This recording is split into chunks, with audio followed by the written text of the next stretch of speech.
Le point sur l'actualité, madame, monsieur, bienvenue à tous. Les forces armées de la République démocratique du Congo ont repoussé ce samedi une attaque de plus d'une demi-heure des rebelles ougandais ADF à Tungulu et Opira dans les territoires de Beni au Nord Kivu. En croire des sources militaires, ces rebelles ougandais ont attaqué les positions de l'armée situées dans 2 villages aux environs de 4 heures du matin. Le porte-parole des opérations Sukola 1, le lieutenant Mac Azukai, affirme que la situation est déjà sous contrôle des FARDC. Processus électoral, la CENI vient de se connecter à la fibre optique, première institution nationale du pays à s'y raccorder. Voilà qui pourra d'une manière ou d'une autre faciliter la communication entre les différents centres à travers le pays. Cette institution d'appui à la démocratie pourra désormais bénéficier de la rapidité de cette nouvelle technologie. C'est un pas de plus que vient de franchir la Commission électorale nationale indépendante avec sa connexion à la fibre optique. Un raccordement qui devra accélérer le système de transmission rapide et sécuriser bien plus les données électorales. Le directeur général de la Société congolaise des postes et télécommunications rassure de la fiabilité de cette réalisation. La CENI va désormais être connectée à l'Internet public mondial avec du très haut débit. Il n'y aura plus de ralentissements, il n'y aura plus de bugs, il n'y aura plus tous ces problèmes que la CENI a connus autrefois. Deuxièmement, c'est l'intranet, c'est-à-dire que tous les sites de la CENI qui seront connectés à la fibre optique auront également du très haut débit pour leur propre Internet, mais également pour la communication, aussi bien de la data, des informations qui sont sensibles, comme vous le connaissez. L'évolution de l'installation et la connexion de la CENI à la fibre optique, pour sa première phase, devra faciliter la communication entre différents centres. Pour cette première phase, la CENI se raccorde à la fibre optique déjà opérationnelle sur le tronçon Moanda-Sakania pour interconnecter 9 secrétariats exécutifs provinciaux ou CEP, 68 antennes, 5333 sites de vote et 5333 prochains centres d'inscription à l'opération de révision du fichier électoral correctement géolocalisé et cartographié sur ces tronçons. Au total, 10 666 laptops des centres d'inscription, 885 ordinateurs de bureau, tant au siège de la CENI à Kinshasa que des secrétaires exécutifs provinciaux et des antennes seront branchés sur un réseau Internet haut débit et intranet large bande dans un réseau privé, ce qui facilitera un transport estimé à 10 750 000 mégaoctets. Entre-temps, la Commission électorale nationale indépendante, avec ses différents partenaires, continue de peaufiner des stratégies pour un processus apaisé. Le vice-président de cette institution d'appui à la démocratie a échangé avec la délégation du gouvernement central et la MONUSCO. Il était question de connaître les plans de déploiement dans plus de 15 sites sur toute l'étendue de la République démocratique du Congo. C'est-à-dire c'est un avion qui amène le matériel atterrissé à Kinshasa, comment ce matériel pourrait être déployé dans ces 15 sites principaux et de ces 15 sites, comment ça doit atteindre les 161 antennes de la République démocratique du Congo et de ces antennes, comment ça va arriver aux chefs-lieux de secteur et de chefferie et de ces chefs-lieux de secteur et de chefferie, comment ça doit arriver jusqu'au groupement, parce que chaque groupement aura au moins un bureau de vote et de déploiement. Nous avons même parlé de la sécurisation des élections des gouverneurs qui auront lieu d'ici 8 jours, le 26 mars 2016. Au chapitre infrastructure, la Banque mondiale vient de signer avec l'RDC un deuxième financement additionnel pour le projet ProRoute après une période de négociations près d'un montant de 125 millions de dollars américains. Ce financement additionnel sera complété par un apport de la partie congolaise de près de 40 millions de dollars américains. Ce sont les ministres des Finances et des Travaux publics qui ont représenté le gouvernement à cette cérémonie qui a également porté sur un financement additionnel dans le secteur de l'eau potable. Ce financement additionnel pour le projet ProRoute porte sur un montant de 125 millions de dollars américains auquel la RDC, à travers le Fonds national d'entretien routier, va ajouter environ 40 millions de dollars américains. Lors de cette signature de l'accord de financement additionnel, l'on a noté la présence du directeur des opérations de la Banque mondiale, M. Moustapha Ndiaye, et de 3 ministres congolais, dont celui des travaux publics, celui des finances et celui des ressources hydrauliques. La présence de ce dernier est justifiée par le fait que la Banque mondiale accorde en même temps 166 millions de dollars américains pour la poursuite du projet de raccordement en eau potable en milieu urbain. Heureux de cet aboutissement qu'a mené rondement la cellule infrastructure pour le compte du projet ProRoute, Fridolin Kaswechi s'est exprimé comme ceci. Je voudrais saluer la fructueuse coopération qui existe entre le gouvernement de la République démocratique du Congo et la Banque mondiale dans le développement des infrastructures routières de notre pays. Le deuxième financement additionnel du projet ProRoute permettra la réalisation des activités majeures suivantes. La réhabilitation et l'entretien des axes routiers Komanda, Bunia, Goli, sur la route nationale numéro 27 que je venais de visiter tout dernièrement aussi, Kassindi-Beni sur la route nationale numéro 4 que je venais de visiter tout dernièrement, Bukavu-Goma sur la route nationale numéro 2 et Doulia-Bondo sur la route nationale numéro 4. À noter qu'aux yeux de la Banque mondiale, le projet ProRoute est un projet qui marche bien. L'impact direct du projet ProRoute, matérialisé par une diminution des coûts de transport et des prix des denrées de première nécessité de plus de 2 tiers, dans certaines zones du projet, témoigne, s'il en était encore besoin, de la justesse de l'objectif de développement de ce projet qui vise essentiellement à rouvrir de manière durable les accès routiers aux chefs-lieux des provinces, districts et territoires de manière soutenable, et ce, dans le respect des politiques de sauvegarde environnementale et sociale. Pour la finalisation de ces accords de financement, les prochaines étapes passent notamment par l'Assemblée nationale, le Sénat et la présidence de la République. Toujours dans le même registre, les membres de l'Association des ingénieurs civils au Congo se sont réunis ce week-end pour un temps de partage et de débat. C'était au chapiteau du Collège Boboto. Le ministre des Infrastructures et Travaux publics, Fridolin Kaswechi, était présent lors de ces échanges. Outre la joie et la gaieté des retrouvailles, les membres de l'Association des ingénieurs civils de la RDC ont eu ce soir du vendredi 18 mars l'occasion d'échanger, notamment sur les contraintes qui pèsent sur l'épanouissement de leur métier. La principale source en RDC pour cette formation est constituée par les facultés polytechniques, dont celle de Kinshasa et celle de Lubumbashi. Le doyen de celle de Kinshasa, le professeur Moulapi Walumenge, a présenté à l'assistance les forces et faiblesses de son institution qui, pour cette année, accueille 1300 étudiants, dont 130 filles, soit une évolution de 3% par rapport à l'année dernière. Le doyen s'inquiète de la difficulté qu'il rencontre dans le renouvellement du corps professoral. Sur 28 professeurs dont il dispose, 19 sont retraitables et la relève devrait s'organiser avant les 5 années qui suivent. Grâce à la Banque africaine de développement, la faculté polytechnique de Kinshasa a acquis récemment un laboratoire de recherche plutôt bien équipé. La recherche, c'est également le maître mot du ministre Fridolin Kaswechi lors de son adresse à ses collègues ingénieurs civils. Une recherche qui devra être orientée dans le sens des contraintes et besoins que vit le pays dans le domaine des infrastructures de base où agissent les ingénieurs civils. La cérémonie a également été l'occasion de présentation du nouveau président de l'Association des ingénieurs civils du Congo, M. Médard Ilunga. Le partage d'un repas a clôturé cette soirée. Et dans le cadre des activités liées au mois de mars consacrées à la femme, la police nationale congolaise a organisé cet avant-midi une marche de santé des femmes policières soutenue par l'UNUSIDA. Cette marche avait pour objectif de sensibiliser les femmes de la police nationale congolaise sur le danger de cette pandémie qui continue de ranger des milliers de personnes dans le monde.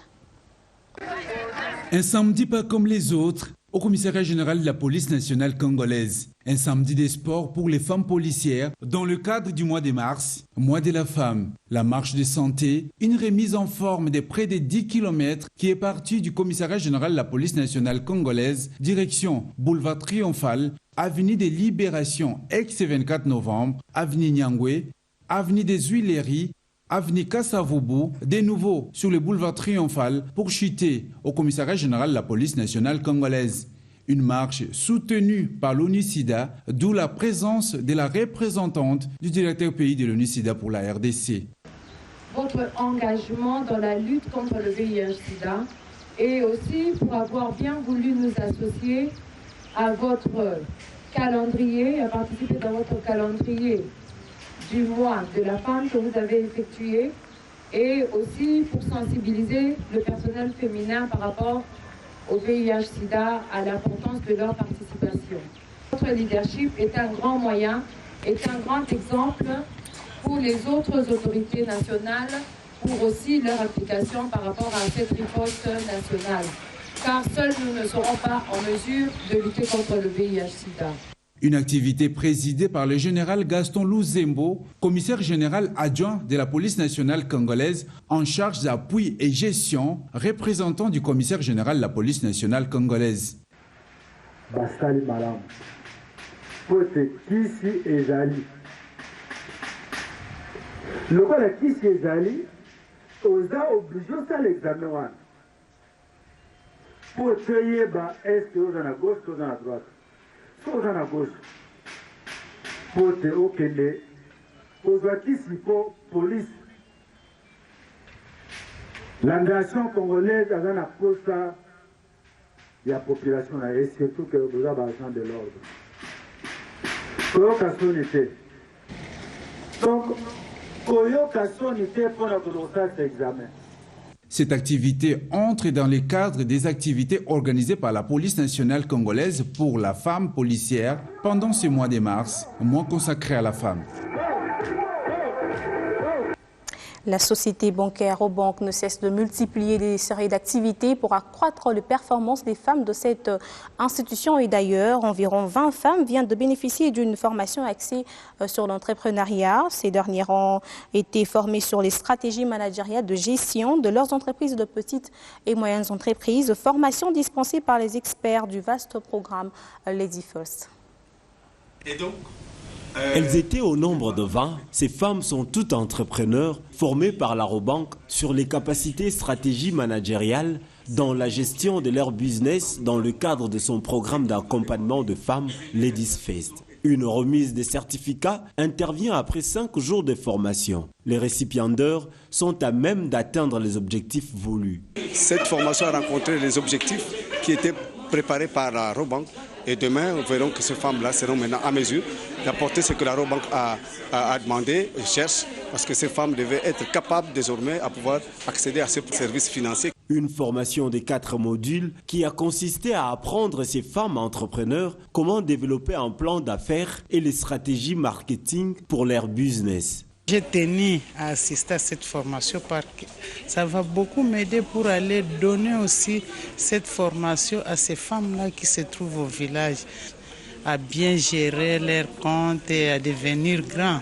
On était entrés comme des novices, mais avec cette formation, aujourd'hui, 5e jour après, je peux dire que je suis sortie satisfaite. Satisfaite, et dorénavant, je pourrais fonctionner autrement dans le monde des affaires. Ça tombe bien par rapport à mon business. Bravo Ladies First. Et donc voilà, je suis devenue une Lady First, donc voilà. La Robank, pour sa part, voudrait que ces femmes deviennent structurées dans la gestion de leurs affaires. Ce que nous recherchions en tout cas par rapport à ces formations, c'est que nos clientes aujourd'hui soient structurées, puissent pouvoir aujourd'hui nous présenter des dossiers crédibles et bancables. Aujourd'hui, je pense que sur base de ces formations, nous aurons à recevoir des dossiers des clientes, surtout celles qui sollicitent du financement, qui pourront en tout cas être à même d'être satisfaisantes. Acclamation, remise tour à tour des certificats qu'elles ont exhibés en signe de satisfaction. La parité hommes-femmes existe-t-elle? Le sujet a fait l'objet d'une conférence de presse organisée à l'intention des étudiants de l'Institut facultaire des sciences de l'information et de la communication, organisée par l'ambassade des États-Unis d'Amérique. Ces moments d'échange ont permis à ces élites de demain de se faire une idée sur la parité.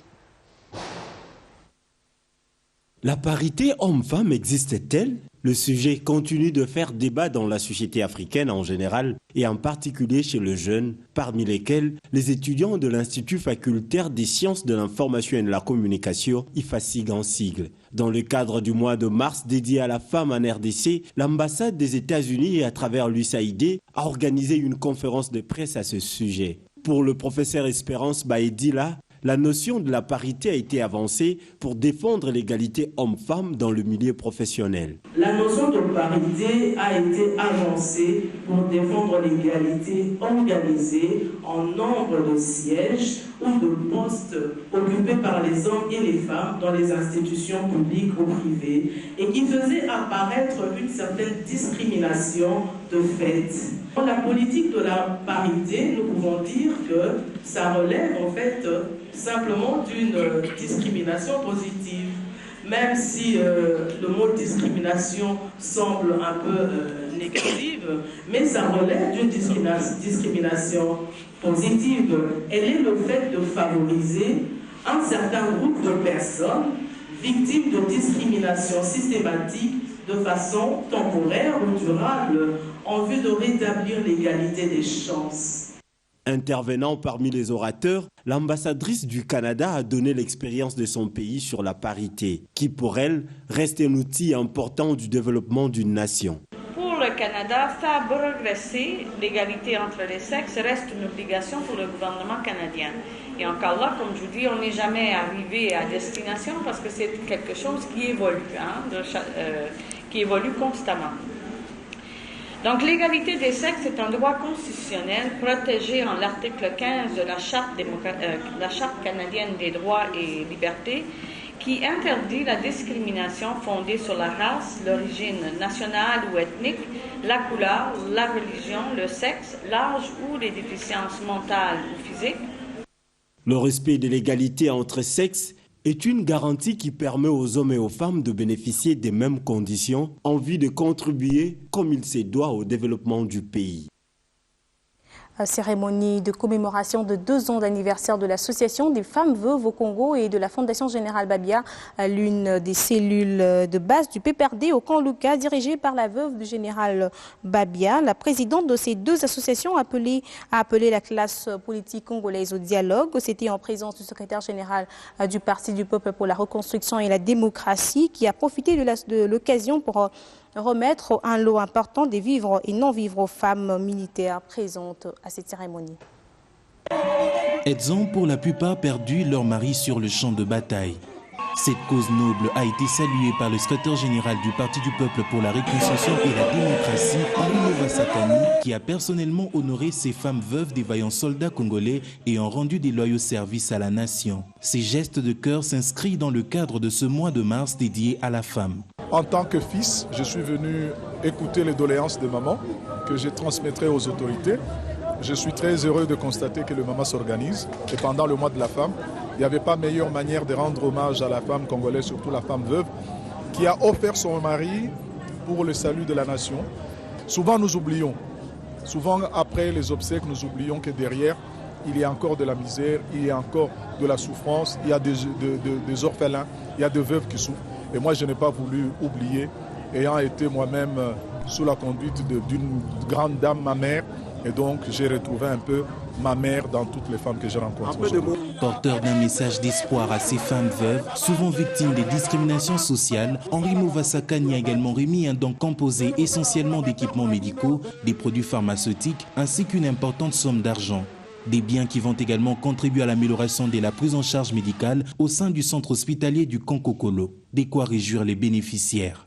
Je remercie le secrétaire général d'avoir pensé à nous ce jour.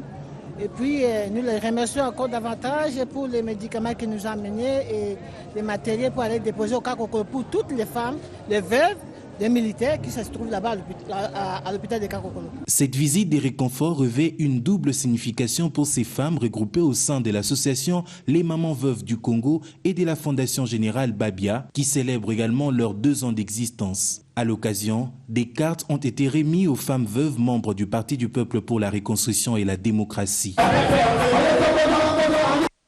Rendons-nous au Nord Kivu est intervenue ce samedi la cérémonie de remise de véhicules aux officiers supérieurs des FARDC par le chef d'état-major général Célestin Bala. Cette dotation de 53 jeeps vise la modernisation des forces de défense et de sécurité de la ville de Goma. Tous étaient là, ces officiers supérieurs issus de la 3e zone de défense, comprenant le Nord et le Sud Kivu, le Maniema et l'ancienne province orientale, pour recevoir leur matériel roulant. Cette dotation du chef de l'État a plusieurs sens, a déclaré le commandant de la 34e région militaire, le général Falsi Kabwe. A une double signification. Primo, elle symbolise l'assurance d'un lendemain meilleur pour profiter des militaires, des FARDC en général et ceux de la 3e région, de la 3e zone de défense et de la 34e région militaire en particulier. Secondo, elle marque l'assurance d'une mobilité aux différents bénéficiaires afin que ces derniers s'acquittent agréablement de leur mission, celle de s'approcher davantage des troupes. Ces 53 véhicules bénéficiaires ont été remis au d'état-major général de l'armée, le général-major Célestin Bala, qui a affirmé que le vœu du chef de l'État est de moderniser l'armée. Je vous exhorte à faire bon usage de ce don précieux, de ce don du précieux et spécial du président de la République de la commandant du gouvernement des forces armées de la République de la République. Je rends encore une fois de plus ici, au nom de la défense nationale, au nom du chef de la défense nationale, que je représente ici, du chef d'État hommage, que je représente un hommage à chaque instant, à l'amélioration des conditions de chaque instant, aux améliorations des conditions de travail, aux hommes en uniforme de nos forces armées. Avant cette remise, tous ces généraux ont échangé avec l'autorité provinciale Julien sur la conduite du général-major officiel sur la conduite. Le sport, le premier championnat scolaire d'athlétisme se poursuit sans fausse note, allais-je dire. L'étape des demi-finales a été franchie ce week-end pour les courses de vitesse masculine et féminine. La direction technique nationale est satisfaite quant à l'évolution des jeunes athlètes.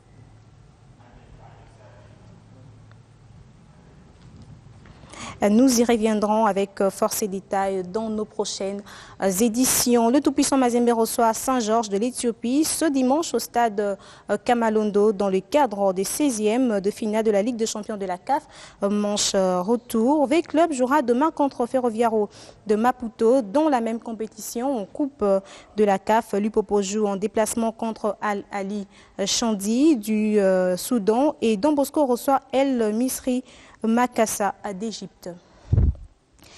L'AC Ujana affronte l'AC Milan ce dimanche au tournoi Ferroviario qui se déroule en Italie. Ce match sera la 3e confrontation pour le club de Kinshasa. Lors du premier match, Ujana avait battu le club italien de Cagliari par 2-1. Puis ce match nul enregistrait d'Ujana 2 buts partout avec Ascoli.